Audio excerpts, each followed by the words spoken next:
I always thought he was a good worker. I guess the fucking skits they did with the hurricane gimmick, he probably did some funny stuff, but I wouldn't call him a comedy guy. I think Shane's pretty decent talent.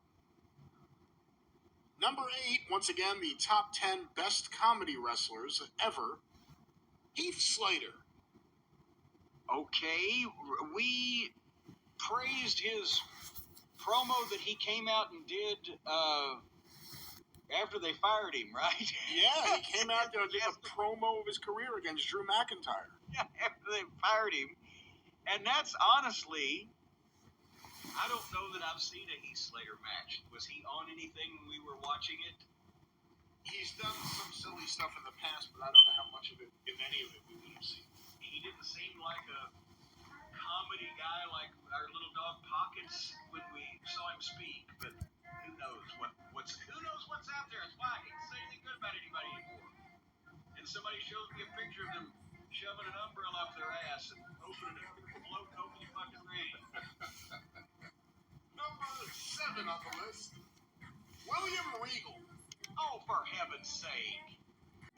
Facial expressions and the way that when he's a pompous English British heel, that he gets the piss taken.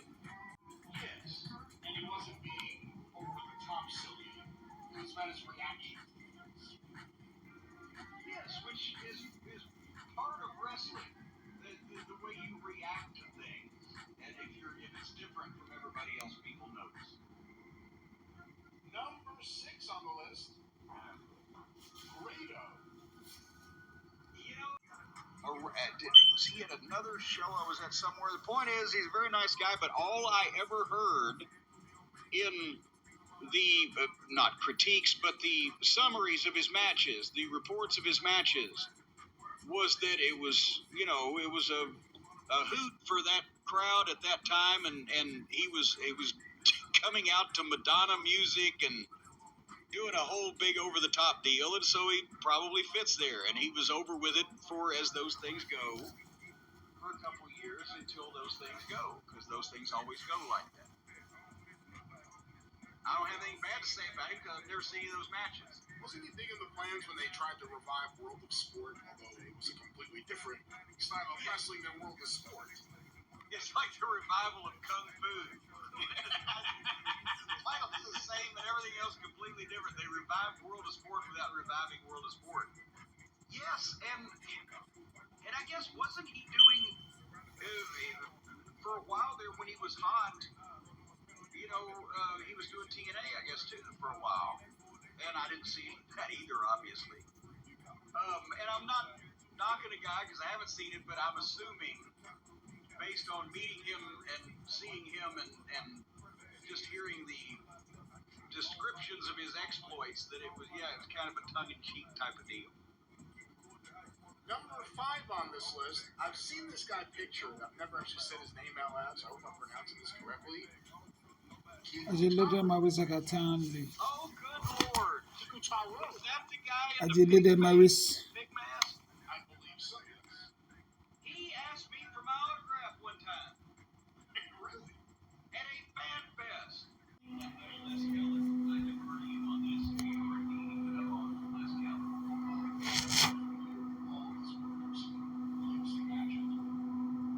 I've seen a couple of things, but not enough to memorize. But again, well,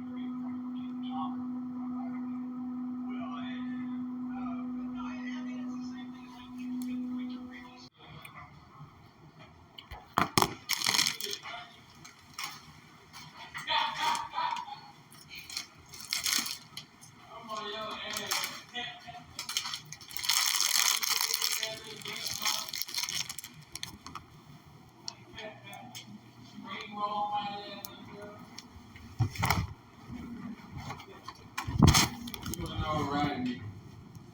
I know.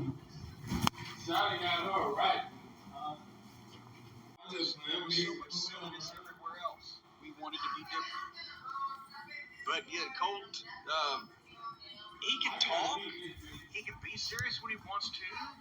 He did, as I recall, do bad commentary at one point in time. But So it really must be painful to him to only be number 3 on the list. oh, he would have loved to be number one because Atlanta. And it gave him a feature match where he and Colt could do World of Sport style because Colt was good with World of Sport style. He spent a lot of time in England. But he couldn't do anything without that just happy grin face and the funniness. And if you had a guy doing a ballet dancer gimmick in every territory in the 50s,